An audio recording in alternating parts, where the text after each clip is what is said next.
You ready to get started here then? Sure. All right. Hey, welcome back to the Unbelievable Podcast. I am BJ Reidell, back here with my guy Drew Mahowald, and today we are talking only football because it's Thursday, and we'll be covering the upcoming game for the Vikings in New York against the Giants, breaking down those individual matchups that we find most important, as we usually do. I'll have a Thursday question. Should be another fun one, hopefully. And then we will do our NFL picks of the week, our gambling locks of the week, and finish up with anything else that comes up, I suppose. So that's the general outline for today. Let's just hop right into it, starting with this Vikings-Giants matchup here. So on paper, of course, this looks like a game that the Vikings are supposed to win. They are on the road, which is, I guess, one thing that they have against them. But I think the average NFL fan would assume that the Vikings are the superior team here.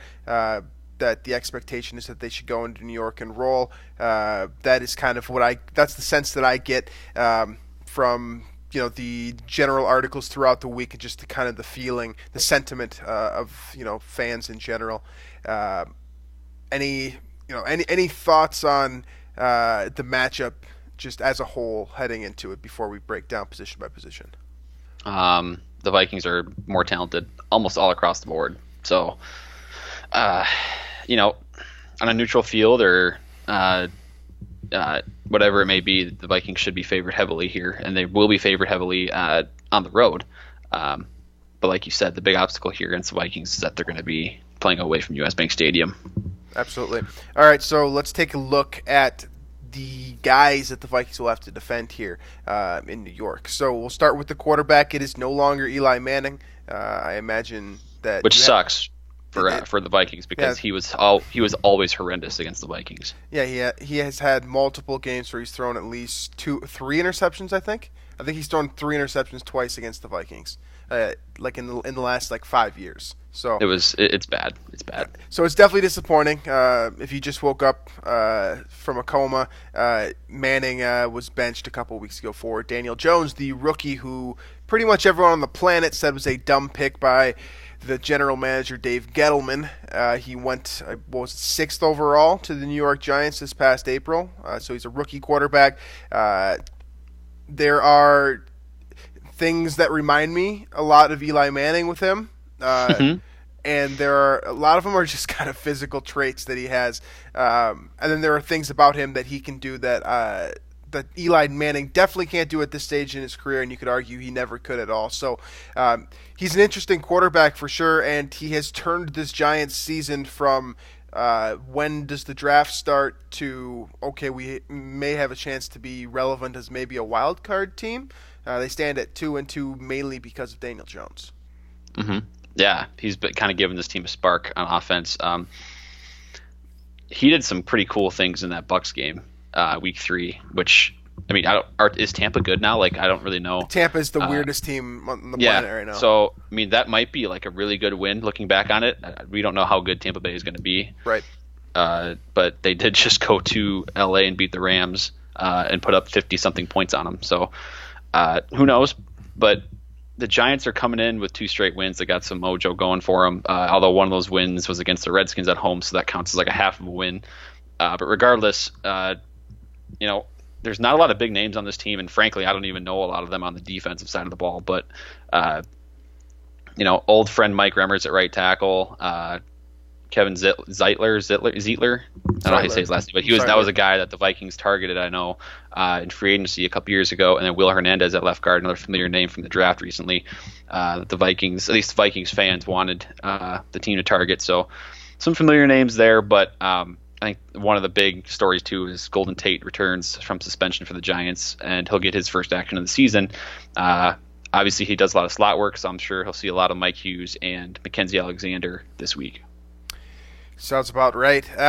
So Daniel Jones is interesting for a couple of reasons. First of all, he has the prototypical size. So Daniel Jones looks great on paper, with exception to his win-loss record at Duke.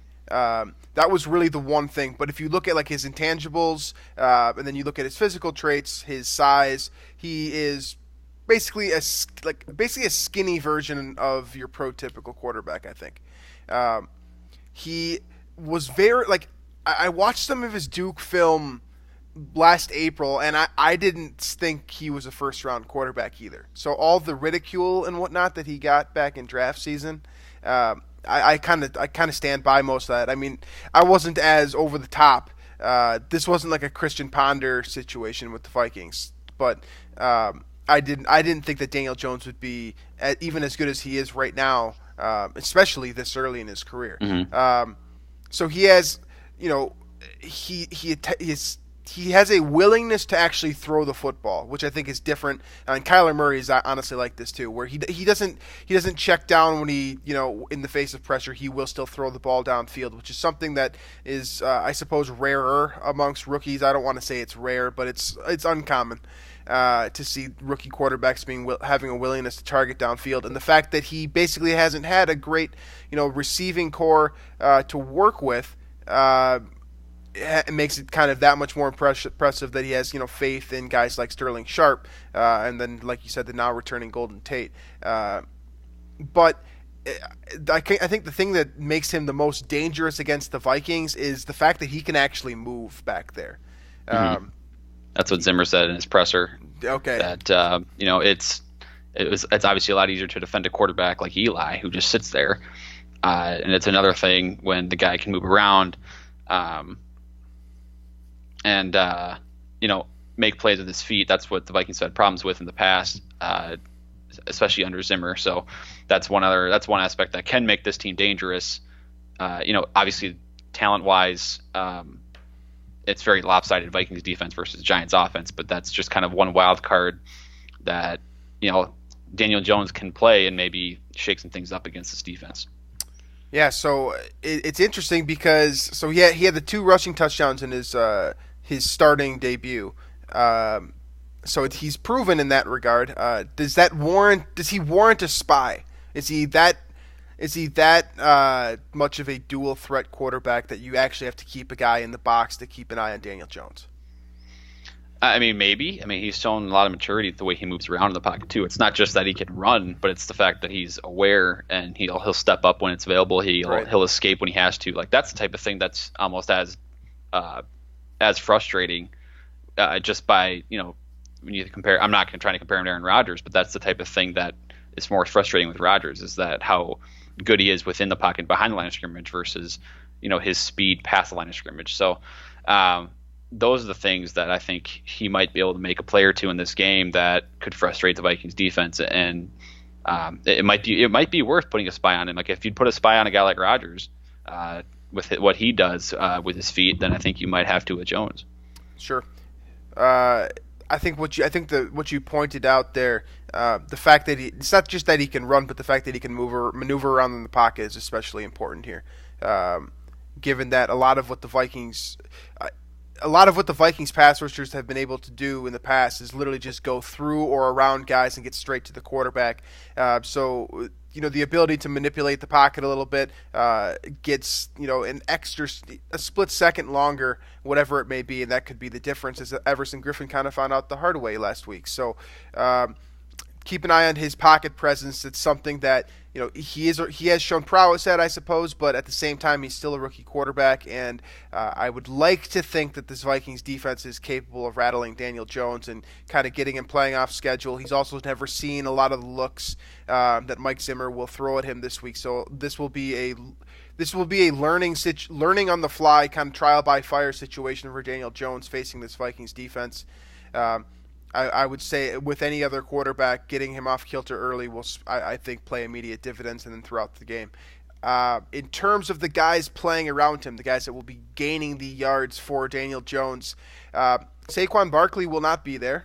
As I'm sure many of you are well aware, he has a high ankle sprain, and while he was on the practice field today, I saw that, which is pretty impressive. He will not be playing in this game. That hands the ball over to Wayne Gallman, who will be the primary running back, and then Jonathan Hillman, the rookie, will get a couple carries as well. But let's focus on Gallman specifically, running back out of Clemson, mid-round pick. I remember really liking him coming out. He is not the fastest guy in the world, but he is a smart, decisive runner that makes quick cuts more than kind of being a world-class sprinter, I suppose. And he can catch the ball and block as well. So he really is a 3-down back up running back, I suppose. Yeah, he was one of the guys I kind of wanted the Vikings to. I think a lot of people looked at him specifically. Which, in hindsight, obviously now I think Dalvin might have been a better choice. It worked out. It worked out okay, yeah. But Gallman is a definitely more than serviceable backup for Barkley, and he had a pretty good showing last week in his first really, career start, I guess. So, he's a guy, he can catch the ball out of the backfield. He's going to block, pretty well, and he obviously runs with conviction too. So, obviously not nearly as dangerous as Saquon, but a guy that you have to definitely game plan for, I think. Absolutely, I think that the big thing, I think the Vikings will be fine against Gallman in terms of him running the football. The danger to me is his ability to catch as well. For whatever reason, the Vikings are significantly better stopping running backs when the ball is handed to them as opposed to thrown to them. There's been plenty of cases in the past where running backs tend to have more success against the Vikings catching the ball out of the backfield. That's something that Gallman certainly offers. So again, not breakaway speed with this guy, but enough shiftiness to maneuver the ball through small running lanes. And I think the one thing to keep an eye on with him is he has excellent vision. That was kind of his trait coming out, in my opinion. That's what made him a mid-round pick as opposed to a guy that a later round pick, given his, let's call it, average NFL athleticism relative to his position. It's not.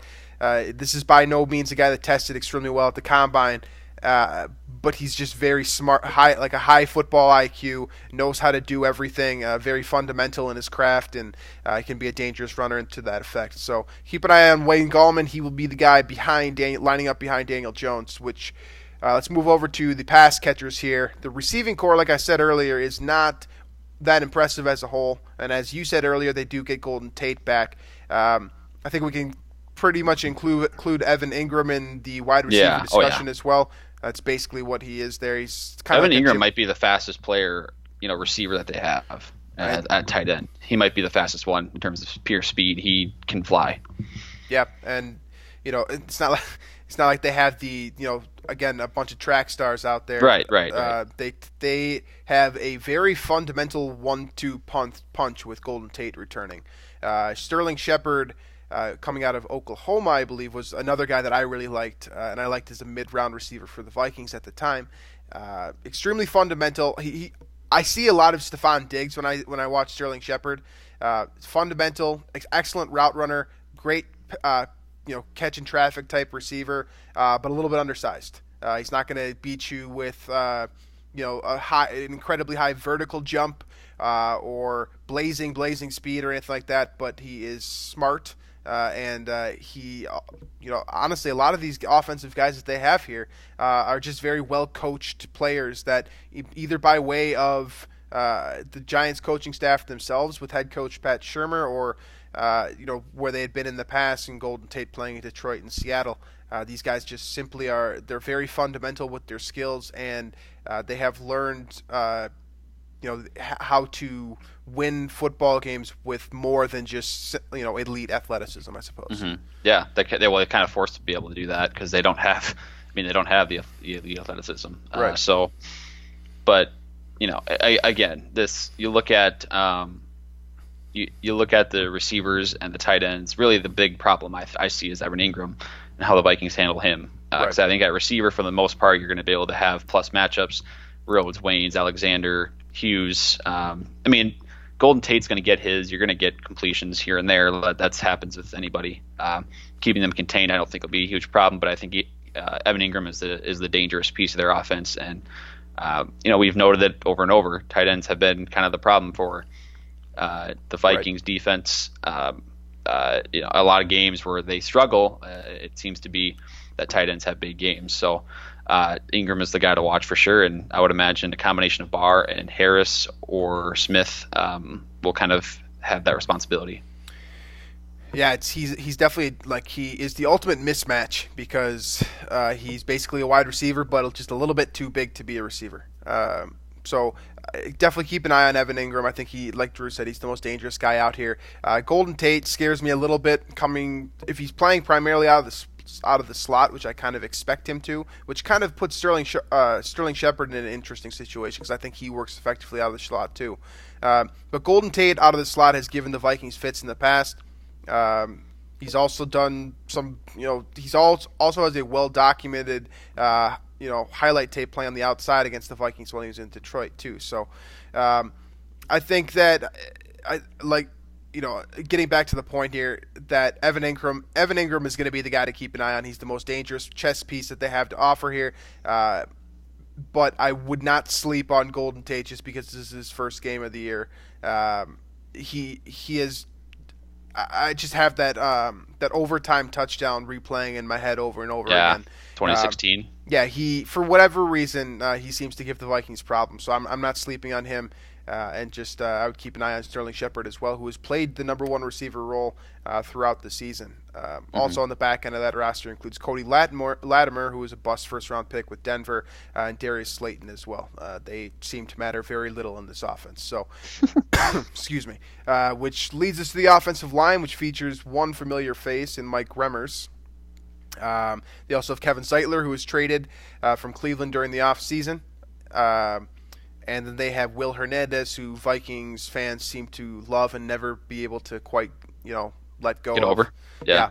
An impressive mauling guard that Vikings, fans that followed the draft were very interested in a couple of years back. And then you've got Nate Solder, who in my opinion, made his money playing with it was New England, I believe, before that, and is not quite the same guy he was playing when he was in New England, but still a solid left tackle and solid in the NFL right now. Definitely gets the job done. So as a whole, this offensive line with Remmers playing at his correct position of right tackle actually on paper looks very good. And from what I've seen of the Giants this year, they've been able to get things done with their front five. So this does present a bit of a problem, I suppose, for the Vikings defensive line. I mean, yeah, but Everson Griffin and Hunter they're mauling everybody they've seen this year.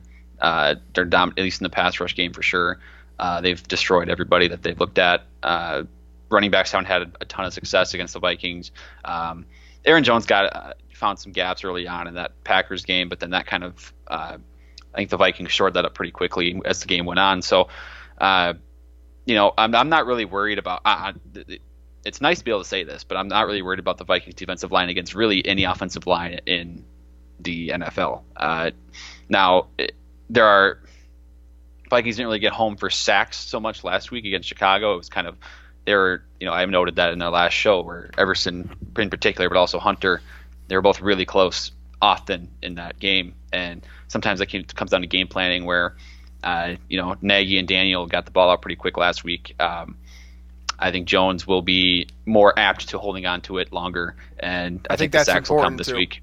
That fact in itself, I think it's important that Daniel Jones will be more inclined to hold on to the ball for a longer period of time, which should allow the Vikings pass rush to get home. I like you did note that he is more willing to check down than most young guys, but I think that a lot of that's due to just having Saquon Barkley before, and then also now Wayne Gallman kind of there at his disposal. But he's not Chase Daniel in that offense with the Bears last week. Nagy's a genius at getting the ball out early. That's what he's had to construct his whole offense around with Trubisky the last couple of years. So getting that with Daniel wasn't really an issue, and that's kind of, I think, a big reason why the Vikings didn't get home for sacks last week as much. But I think they will this week. Yeah, I would definitely keep an eye on both of those defensive ends for the Vikings again. I think the two most important points here are ones that you can't really that are more subjective than pointing to a figure or a specific trait. Just the fact that the Vikings pass rushers have been so close the last couple of weeks that just a little tweak could be the difference between 0 sacks and 3, 4, 5. So you look at Remmers, which is an interesting matchup against Danielle Hunter specifically. That should be very fun. Mm-hmm. I tend to believe that I would set like the over under at like 1.5 sacks for Danielle Hunter. I think that that's definitely a matchup that he can win, and he better win, honestly, given that he's playing against a guy that he used to practice. What would you set the over under for pressures at for Hunter? 6.5. Yeah, that's pretty good. I think that seems fair, right? He averages right around that number, and this matchup tends to. I would say this definitely favors him. At least from what I've last seen of Mike Remmers, he's probably the weakest link here, but he is playing in a role that he actually is capable of doing.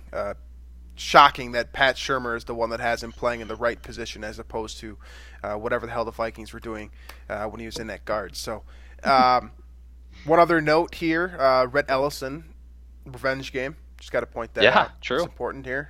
More Rhett Ellison's dad revenge game here. Yeah, true. Yeah. Rhett Ellison's dad's revenge game, yeah. Yeah. Key defensive player before we switch over here. Key defensive player for the Vikings against the Giants. I got to go Anthony Barr because it seems like... He's got to play better for sure. It seems like coaches kind of scheme up, ways to get their playmakers one-on-one against him a lot. Like, the way I keep thinking the glaring one last year was Sean McVay getting Cooper Kupp somehow, right, to be defended by Anthony Barr. But then even last week, Tariq Cohen scored on kind of an option man-on-man coverage route against Barr, stuff like that. And I would imagine... Well, he has to play better, straight up. Right. Well, yeah, and he also needs to be schemed better by Mike Zimmer as well. Right. And I would imagine Shurmur and Zimmer will be kind of playing chess against each other to kind of figure out ways for that Ingram Barr. Shurmur will try and get Ingram isolated with Barr, I'm assuming. So Barr will either have to be up to the task there, or Zimmer will have to kind of figure out ways where Barr can get some help there. I'm going to go with an easy one, and I'm just going to pick Danielle Hunter because I think that ultimately this game could be decided very early if the Vikings are able to get pressure, get their defense off the field quickly, get the ball back to the offense. A couple sacks will do that for you. So Danielle Hunter, to me, if he's getting pressure, he's also capable of forcing fumbles as well. If he could if we're looking at like a 3-sack game for Danielle Hunter, which I think is certainly in the cards. A little bit bold, but in the cards nevertheless. I think the Vikings would be they should blow this team out. They are the better team on paper. There's very little denying that. But so my point being here is if the fixture of the Vikings defense on that defensive line that is able to get home and get more than just pressure on Daniel Jones, I think that's the difference here in this game. So let's flip over to the defensive side of the ball for the Giants and how they will try to defend the Vikings offense that definitely needs a charge. And we'll just call it a one-dimensional offense as it stands right now. This is how they'll defend it. It's going to be a 3-4 front here. Their defensive threesome on the line. B.J. Hill, Dalvin Tomlinson, Dexter Lawrence does not inspire too much fear from me. Dalvin Tomlinson and Dexter Lawrence are certainly solid prospects, but neither of them are guys that I think this is a situation where the Vikings offensive line has to handle its business. Is what I'm getting. It's what I'm getting to from this. It's a get right game. It really is. Then you'll have Marcus Golden, who will come down as well. He'll either come up as a stand-up rusher. You've also got Lorenzo Carter too, who can do some damage in that regard. But as a whole, this team doesn't.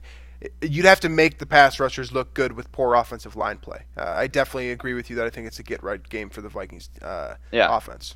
Yeah, and this is a game you have to make a statement, especially after it happened last week. And I know I've presented my doubts about the Vikings on the road before. In terms of the offense anyway, showing up. I'm not really worried about the defense performing. Out of 8 road quarters this season, the Vikings have pretty much dominated 7 of them, the Vikings defense. But the offense has been struggling throughout the entire season on the road, and this is sort of a unit in the Giants defense that you kind of have to beat. And if you can't, then I won't trust them against anybody the rest of the season, at least on the road. So in terms of talent, the secondary, you got a couple of guys that have the talent and are playmakers. Janoris Jenkins, Jabril Peppers among them. But I trust Thielen and or Diggs against Jenkins in any one-on-one situation, right. As long as with those other corners out there, DeAndre Baker, Haley, Hamilton, whatever. The Vikings should be winning these matchups, and if they don't put up 3 to 4 touchdowns offensively in this game, then I think it's really time to get to be concerned about this offense. Yeah. There are a couple of standout players here, but most of them, they're standouts because of something they did in the past and not necessarily something they did in the present. I look at like linebacker Alec Ogletree, who was on the Rams, and he was a very good defender there. Definitely a guy that I like. He's very athletic and he goes sideline to sideline very well.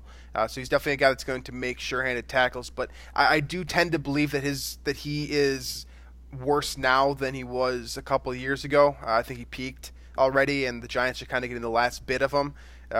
So I would keep an eye on him just because he is an important name in this defense, but he's not a game wrecker by any means. And then Janoris Jenkins, I think you could say a lot of the same things for. A couple of years ago, he was considered one of the best cornerbacks in the league, especially dangerous because he can force turnovers.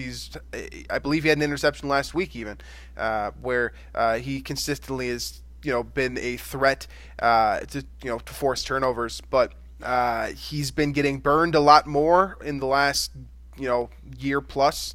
He hasn't been as sure-handed in coverage just in general, and I just simply don't excuse me, I don't see him as the dangerous player that he once was. So that kind of leads me to Jabril Peppers, who is making the big I think that as a whole, if I look at this defense, I think that Jabril Peppers is really the one guy capable of breaking this thing open because he is so good at forcing turnovers, and he's so just like he's the ultimate gadget piece on defense. He can be literally anywhere. He can slide in at slot corner. He can play free safety, box safety. He can play outside corner. I mean, he played running back at Michigan.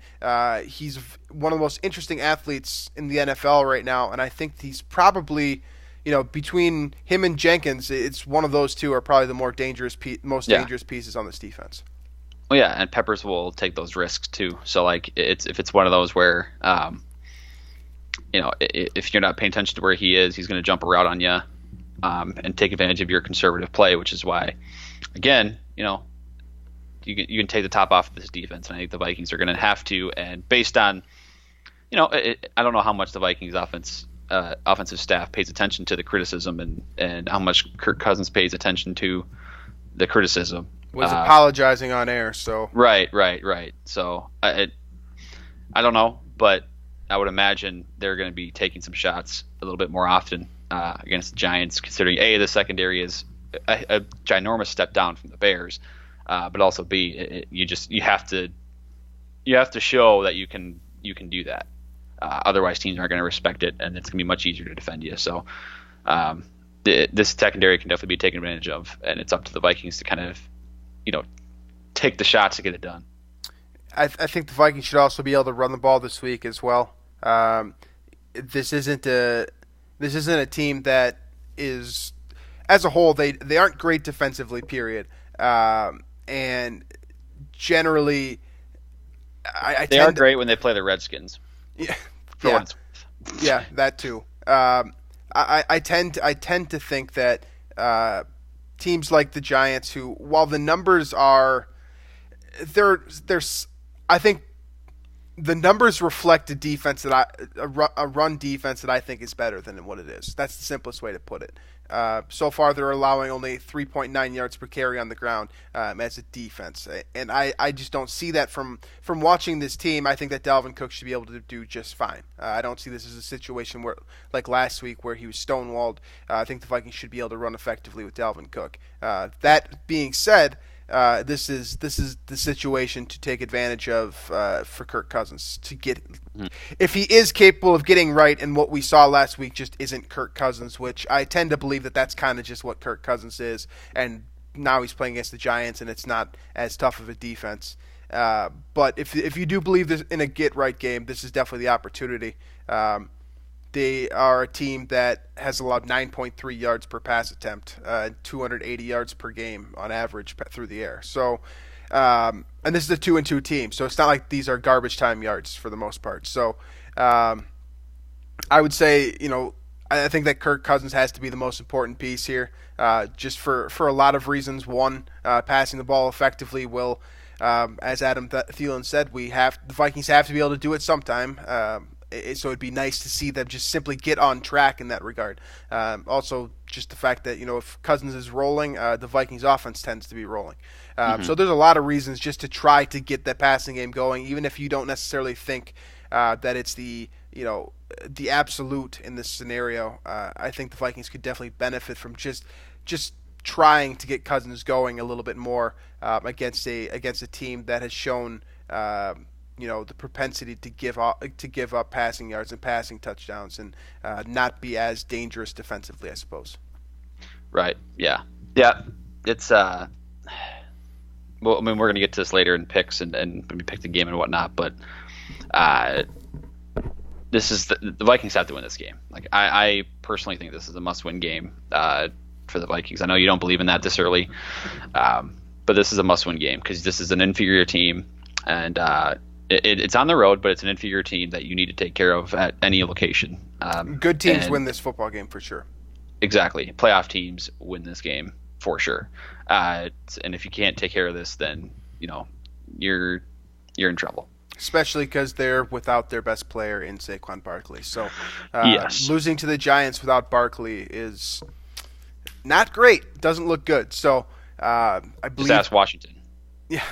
Exactly. So that caps the discussion on Vikings-Giants. I forgot to do a Thursday question to open the episode, so let's do that before we do our picks here. We'll break up football and football here.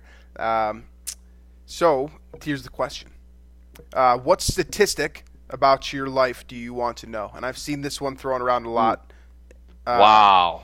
So the way that I've seen this on Twitter before, I've seen this on Reddit, I've seen this on Instagram. This question is not this is not a unique question by any means. But basically what it's asking is if there's anything you want to know about yourself just in terms of a chart, a figure, a statistic, a number, whatever it may be, how many hours you spent playing video games, etc.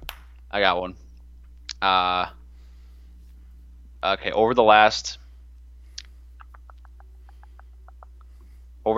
I guess 7 years, I'm trying to think of how 7-ish years, yeah. Basically since I've been able to drive on my own and work on my own to have my own money, right? So that's been about 7 years for me. 7 or 8 years. What percentage of my meals are pizza? That would be my question. That would be my stat. I want to know how often I eat pizza. What do you think that number would look like? Oh, it would be at least double-digit percent. It'd probably be 15 to 20. 15 to 20? Yeah. Probably 1 in 5 to 1 in 6 meals. Yeah. That's kind of what my numbers would probably look like with Chipotle. And I don't know. I've thought about this. I've thought about this question a lot, and there are a lot of I have a lot of basic statistics that I would like to know, just like anybody else. Like how much time have I spent in the bathroom my entire life? Just little things like that, where I'd just be interested to know, how much of your life is actually wasted, peeing. So little things like that. But obviously, I would love to know the eating statistics too. Have you ever gone into your bank account and seen the circle graph of your spending? I would love to see the circle graph of my eating or my drinking. It would just say there'd just be its own separate tab for Chipotle. Which reminds me, I should probably get Chipotle later. So I don't think I have a super fun answer to this, but. Well, you came up with the question. You better give the audience an answer. I'm trying. I would be curious to know how much time of my life I've spent sitting on my couch. I'm a big fan of sitting on my couch. So, literally whenever I'm at my apartment, I'm sitting on my couch. So, I don't know. I don't know. I think that's what I've got. I just want a lot of basic statistics, like just like the kind of stuff that you could like pretty much get from like wearing like a Fitbit. Like I want all of those numbers. Okay. Yeah. Have your whole life charted out like that? And I want to know how much money I've spent on alcohol my entire life. Stuff like that. Like, what is my career bar tab? That would be career. Imagine career seeing that winnings, receipt. Career winnings and losings. Oh, at the casino. Casino, sports betting. That would be great. Not too. That I sports bet because that's illegal. Right. Exactly. Here, but daily fantasy games, stuff like that. I would. The casino would be a really good one. I want to see my overall at the casino because I'm either up quite a bit or like right like smack in the middle. So yeah, that'll be my answer. Casino. How much? Okay. What my career figure is at the. Glad casino. I could help you out there. You're welcome. Yeah, I appreciate it. Thank you. So from there, let's hop into our. Oh, and by the way, if you want to give us a response on Twitter, I enjoyed those, so do that at unbelievable_mn. I forgot to post one on Twitter last week, but I'll put that one up. I think so. I have to be better. We need to be better about doing stuff on social media and content and stuff. So, anyways, let's jump into our picks here. So, first game on the docket. Do you want to start with Vikings Giants, or do you want to just? Oh yeah, we didn't even do that. Yeah, let's. No, we didn't. Let's do Vikings Giants. Tell me. All right, I'm picking the Giants. You're picking the Giants. I'm picking the Giants until the Vikings can show up on the road and play a decent game. I'm going to pick the home team every time in every Vikings game this season probably. So Vikings are on the road this week. Giants are on on a 2-game winning streak. They don't look that terrible as of late. So I'm going to go with the Giants. Yeah, I'm picking the Vikings. I hear everything you're saying, and maybe this is just undeserved optimism, but you're playing against the Giants again. On paper, this is an inferior opponent. Your running game is arguably one of the best. It's pretty much the best in the league, with the exception to last week. Plus, Zimmer against rookie quarterbacks has been very, very good. Right. So I mean, everything on paper suggests the Vikings should win this game, except for the fact that they're on the road, and that's literally the only reason I'm picking the Giants. Yeah. We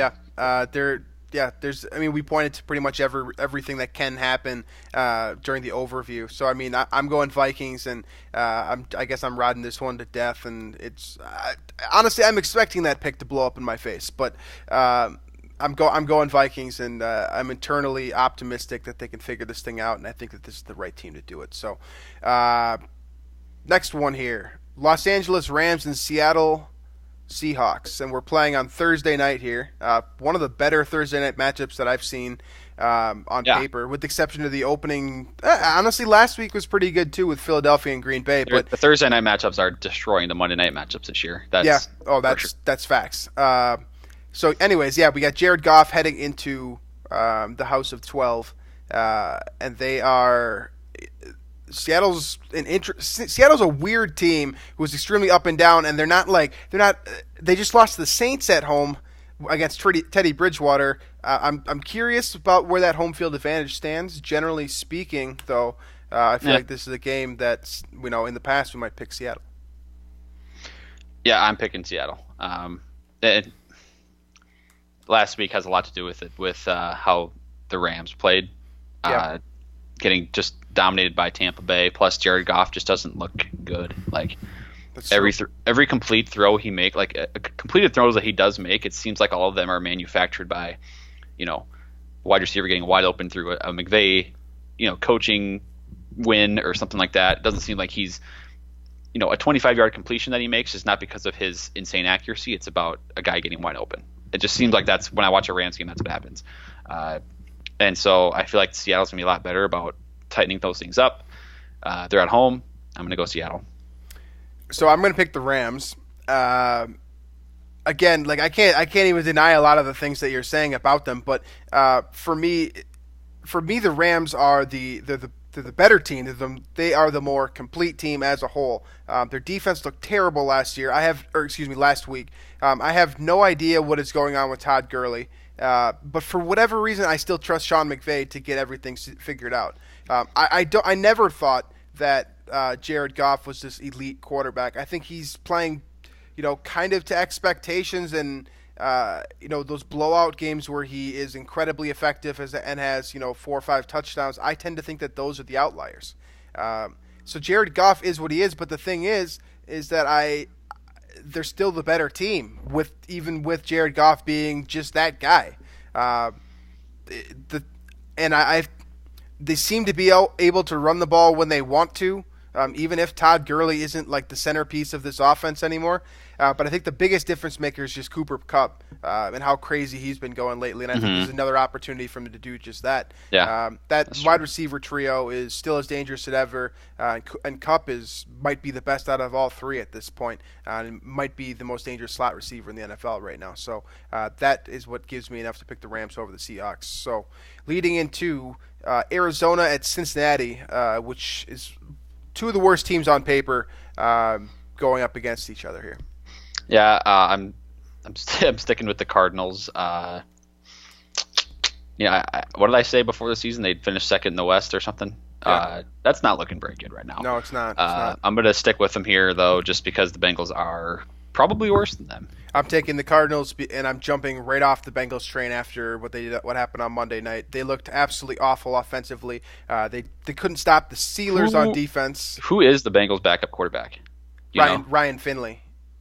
He's a rookie. So okay, yeah, it's something. So they looked awful on Monday, and they've looked awful for large portions of this year. For whatever reason, I continue to think that offense would figure it out. But Zach Taylor is not getting the job done early. They can't run the ball well with Joe Mixon, despite him being a very talented running back, and they can't pass the ball that effectively either. And it gets even worse because John Ross is on IR now. So Arizona this is earmarked for Arizona to get its first win of the season. And if they don't, then I think they have a lot of questions to ask themselves. So Arizona for me. Buffalo at Tennessee is the next one here. Buffalo coming off that big loss against New England. Josh Allen, interesting. We don't know if he's going to be ready for the game. We expect he will be. He was practicing, but we don't know there. And then Marcus Mariota coming off of a performance that, for the time being, silenced people trying to get Ryan Tannehill into the game. Yeah, with or without Josh Allen, I'm picking Tennessee in this game. They're kind of one of those weird teams too right now, where they've had 2 really good performances and kind of 2, eggs. But it seems like a matchup there where they're going to be kind of playing their own game. They can sort of feed off Derrick Henry, and then last week they used their receivers a lot better, getting the ball to Davis and A.J. Brown, and I think they can feed off of that, and they can beat Buffalo at home. I'm gonna go Tennessee too. I would have picked Buffalo if this game was in Buffalo. I don't know if I would have. I think I would have picked Tennessee. This is 2 teams for me that are at a crossroads. Buffalo, oddly, at 3-1. But the thing is that the way that they lost to New England, it kind of showed where they are as a team. That they still have a ways to go here, and it'll be interesting to see how they rebound this week. But I think the home field advantage is enough for Tennessee. That's why I'm going there. So next one here, Chicago and Oakland. In Oakland, Khalil Mack returns to the Raiders. It's that in itself should be fun just to see Khalil Mack. And I'm sure I believe he actually came out and said that he has a bit of a chip on his shoulder heading into Oakland and how he expected to play his entire career there. And now he's a Bear heading there as an opponent. So game that the Bears should win. Are the Bears going to win? No. No. The Raiders. Now, I know I picked the Redskins to beat the Bears a couple weeks ago. You did that. I did do that, and I was very wrong. But I think the Raiders are a lot better than the Redskins. They just beat Indy at Indy.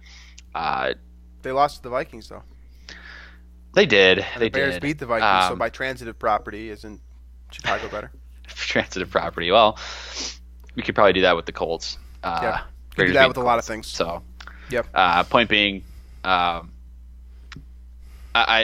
Bears are really not that good, I don't think. I keep saying this over every week, and then they keep winning, so maybe I should stop saying that, but I got the Raiders. I'm taking Chicago, built on the strength of that defense. Derek Carr, to me, is a worse version of Kirk Cousins, so I expect him to wilt.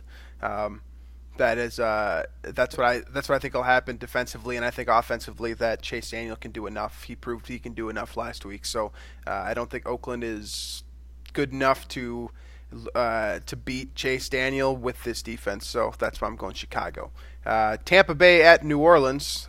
Interesting. We got Tampa Bay coming off this thunderous victory over the Los Angeles Rams, and now they're playing New England at the Superdome, which is pretty much the exact opposite type of environment, as harsh of an environment that you're going to see. Yeah. But Teddy Bridgewater is at quarterback still for the Saints. So who we got? I like the Saints, and it's largely because of their defense in the Superdome. They just seem to be firing on all cylinders there. So that's exactly where I'm at too. And I don't buy Tampa Bay yet. I can't. They're too roller coastery. So this is true. Yeah. So New York Jets at Philadelphia Eagles. We still will not see Sam Darnold. It looks like. Yeah. So it's going to be Philly. Carson Wentz at home. I'm going Philly as well. I don't think there's any real reason to expect. Is it going to be Luke Falk again? I think so, but yeah. So there's that. Baltimore at Pittsburgh used to be a really fun rivalry. Pittsburgh coming off of a pretty big victory against Cincinnati, kind of their situation of a get-right game. So they are in a position now to get right back into it here in the AFC North. So Baltimore, do they get the win in Pittsburgh, or are the Steelers going to keep rolling? I'm close to picking Pittsburgh, but I'm going to go Baltimore. I just can't quite buy Pittsburgh after one home win against maybe the worst team in football. Right. But I will say Baltimore looked not so great last week, letting the Browns, do whatever they wanted. So it looks like both teams are kind of maybe not as well, definitely not as good as we thought week one. But injuries have a lot to do with that with the Steelers. But I'm going to go Baltimore, and I think it'll be closer than maybe some think. Baltimore is fading quickly. But I'm still taking Baltimore because they haven't faded enough to hit Pittsburgh's level. I just think it's a disaster there at this point. If you told me Lamar Jackson's team versus Mason Rudolph's team and took all kind of the stuff that we think we know about Baltimore and Pittsburgh away completely, I would take Lamar Jackson 10 times out of 10, and they've got the more complete roster as a whole too. Although I will say that it looks like Pittsburgh can definitely rush the passer. That's one thing that they do have going for them. But that kind of plays into Lamar's ability to move his feet. So I guess we'll see. Maybe a fun matchup for two teams that aren't all that interesting to Vikings fans. But anyways, let's move on here to New England at Washington, which I don't think merits much discussion. We don't need to talk about that one. Yeah, at all. Yes, both New England for us, which brings us to Jacksonville at Carolina, which I think is a fun matchup. You've got Gardner Minshew mania continuing. Then you've got Kyle Allen, it looks like, once again for the Panthers. So it's basically the Christian McCaffrey show against Minshew magic. Who you got? I got Minshew. I'm all aboard Minshew. He has it. I don't know. It's fun to watch him, and I don't think Carolina's that good. Give me the Jags, and it seems like John DeFilippo, for what it's worth, is like kind of working out the last couple of weeks there. They ran the ball really, really well last week, so maybe you heard some of that criticism finally after a year and a half. I don't know. I'm taking Jacksonville as well. Gardner Minshew is awesome. I'm definitely in on that train for sure. So their defense is also very good. They weren't amazing last week, but they have the ability to get to the quarterback, and they've got a bunch of talented players flooded throughout that defense. And Carolina is just, I don't think Kyle Allen's good. I don't know why people are trying to make Kyle Allen happen. Like he threw 4 touchdowns. It was like a Matt Flynn game to me. He looked awful last week. So give me Jacksonville until Cam Newton comes back. Atlanta at Houston against two teams who are fading quickly. You've got Matt Ryan, who is throwing interceptions at, I believe, the highest rate of his career, against Deshaun Watson, who is trying not to get killed every time he drops back. But we are playing in Houston, so I guess he does have that going for him this week. I have a weird feeling this is going to be a shootout. I can see it. And, I'm taking Houston, but a shootout would kind of favor the Falcons and Matt Ryan and company with that offense. But I do think Houston in the end wins just I'm basically basing that on home field advantage. Yeah, I'm taking Houston as well. The Julio Jones, DeAndre Hopkins, who's the best wide receiver in the NFL, not interlocking matchup should be kind of fun. I'm sure that'll be on all of the the highlight reels and whatnot heading into this game. Deshaun Watson's the better quarterback to me right now. Matt Ryan is just not. He does not look good right now, straight up. So I'm taking the better quarterback playing at home. I think that feels safe to me. So. Denver at the Los Angeles Chargers. 0-4 Vic Fangio's. Yeah, Chargers. Yeah, I'm going Chargers as well. I don't think there's much to say there. Without right. Bradley Chubb, pass rush is just basically Von Miller at this point. Phillip Rivers should.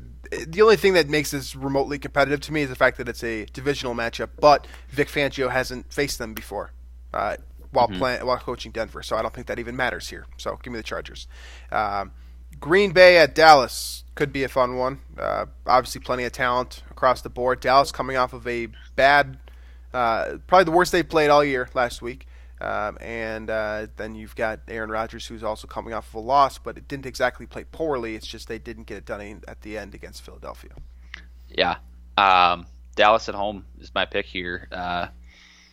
And I see a humongous game for Ezekiel Elliott because the Packers, exactly my reason. The Packers' run defense has been putrid. Through 4 games. Yep, I'm going Dallas for that exact reason. That's what I came here with. You stole it from me, so I'm just going to copy it. Ezekiel Elliott running through Packers defense for sure. It could be. We're looking at like 150 plus game possibly. So yeah, that's that. Let's move to Indianapolis at the Kansas City Chiefs. Jacoby Brissett, by the way, I just saw the stat, only quarterback this year to have multiple touchdown passes in every game. So he's actually worked out pretty well. But they go into. I would not have picked him as the. I know, right? He's like the last. With that stat. It's like the last person I'd pick. But they are going against a monster in Kansas City, who drove down and beat Detroit last second. Patrick Mahomes, even in one of the worst games of his career, still looked very, very good. Yeah, I was going to comment on that. He was erratic with his accuracy and somehow found a way to win that game. But that said, I'm taking the Chiefs at home because I don't think anybody really can beat the Chiefs at home at this point. Yeah, it certainly seems that way. I'd take Kansas City against pretty much everyone, not New England. I think I would take them against New England. Yeah. So, Kansas City is the easy favorite here, although I do think it'll be more competitive than people think because Indianapolis still is not that bad. Like I don't know what they're doing right there, but they're competing every single week, which is awesome to see as if you're a Colts fan. But unfortunately, I don't care about the Colts, and I think that Kansas City is going to beat them. So Cleveland at San Francisco is your Monday night game. This one actually has the potential to be a good Monday night game. Yeah. You've got the the stars there that have aligned in Cleveland, with Odell and Baker Mayfield heading out to meet Jimmy Garoppolo, the best-looking quarterback in the NFL, and the 49ers, who are somehow still undefeated.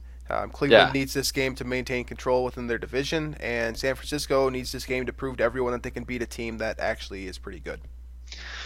Yeah, this is kind of the litmus test for the Niners, right? They haven't really beaten a team that's worth anything at this point. I mean, depending on how you feel about Tampa.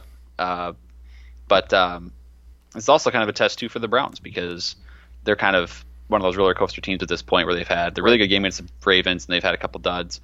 I'm going with the Browns. I'm riding with the Browns. I'm still in on them this year. But I will say a dud performance against the Niners will kind of, I'd start moving towards hopping off the bandwagon if they lay an egg here. Yeah, I'm going with Cleveland as well. I don't think the 49ers are good. I'm not a believer in San Francisco so far. Jimmy Garoppolo's fine. I don't think he's great by any means, and he honestly hasn't even played that well. They do have a great defensive line, which I imagine will give the Browns fits because they can't pass protect very well, and I think they're probably regretting that Kevin Zeitler for Olivier Vernon trade during the offseason right now. So that individual matchup, I suppose, could prove to be an issue for the Browns. I'm still picking them. I think they're overall the better team. I think they're the better defensive team. And if their offense can get going, Odell Beckham doesn't have a touchdown the last couple of weeks. and I believe he only had 20-something yards last week. So, well, outside of that 89-yard touchdown against the Jets, he really hasn't done anything worth noting. So maybe someone should call him out in the media, and that's how you turn him on now. Because Greg Williams has really been the only one to get the best out of him. So, but yeah, I'm going Cleveland for. I don't know. At the end of that discussion, I don't know why I'm going with Cleveland, but I am. That's the team I'm going with. So what's our record right now, or the standings between us? Give me 1 sec here. So I am standing at 33-29-1, and you are 39-23-1 with a decisive 6-game lead over me right now in the standings. Last week I went 7-8. You went 9-6. So I have been 500 or below the last 3 weeks here after getting off to a hot start. So looking to turn around this week. I suppose we'll have to wait and see. But that leads to our gambling locks of the week. The final segment here. Who you got? What's your pick here? By the way, I've got 2 in a row. You hit on your last one as well. So we are of the last 4 picks that we've made, we are 3-1. Yeah, I think mine last week was the Chiefs over, right? And I hit with 3 seconds left in the game or something. Yeah. I'm gonna go back to the well of picking the team to cover against the Bears. So I picked the Raiders to win, but I'm also picking them I think it's plus 5.5. Was that Oakland? Oakland plus 5? Oakland plus 5.5 against Chicago at home. That is my lock of the week. I really feel like the Bears with Chase Daniel are just a team that's going to be in a lot of close, low-scoring games. I feel like the Raiders, if they put up 1 touchdown on them or something, I think that'll be enough to keep them within 5 points. That's fair, and I don't think that's a bad bet either. I will go with Jacksonville plus 3.5. Again, I just don't think Kyle Allen's that good. I think one I consider too. I think that Jacksonville is going to outright win this game, and they're going to give me 3.5 points. I feel like that's worthy of a lock. Again, I'm fully in on Minshew mania. Leonard Fournette, not so much, but he's definitely he's peaking right now. This is the best he's played in his entire career. I don't know there's people that, fantasy production's obviously what a lot of people factor into running back play.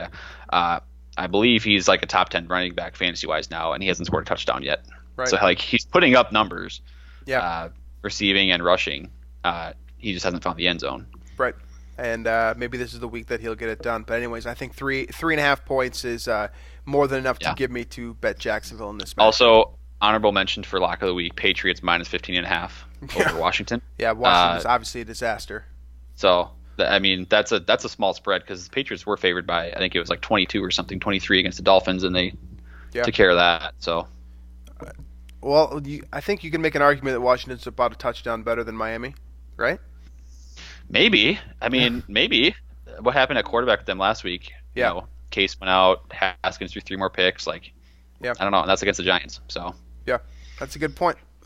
So that about wraps things up. We got a couple minutes here. You got any final thoughts that you'd like to share with our beloved listeners? I can tell a story. Do that. The other day, I had a trip for work, and I was coming on my way back. Had to grab some lunch. Went to the Arby's in St. Louis Park. I went through the drive-thru, paid with $20 cash for an $8 meal. They gave me my food. I forgot to wait for the change. I took off, so I paid $20 for I think it was a number 5 combo meal at Arby's. So I guess my advice for everybody would be to wait for your change if you pay with cash at the drive-thru. That was some kind of story. Really. Yeah. That was special stuff. Yeah, absolutely riveting content. Yeah, I'm going to leave us with that. That's just let that one soak in. Let that story soak in. Never drive away from the window before you get your change back. As always, make sure to subscribe on iTunes if you haven't already. Tell your dad, as always. You can like us on YouTube and watch us talk if you desire your content in that way. Unbelievable_MN on Twitter. At some point, we're going to get more active there, and we're going to be doing more to market the product, but we just haven't really gotten around to that yet. So that's, I believe, all I have for you this week. look forward to watching this game. You're always so good at wrapping up the show in a very concise way. I don't think I've ever been good at wrapping up the show. Have I? It's always very. I don't have a problem starting it. Well, sometimes we have to do readings, but yeah. Anyways, that's the show. Hopefully the Vikes win this week, and we'll catch you guys next Tuesday. Thanks.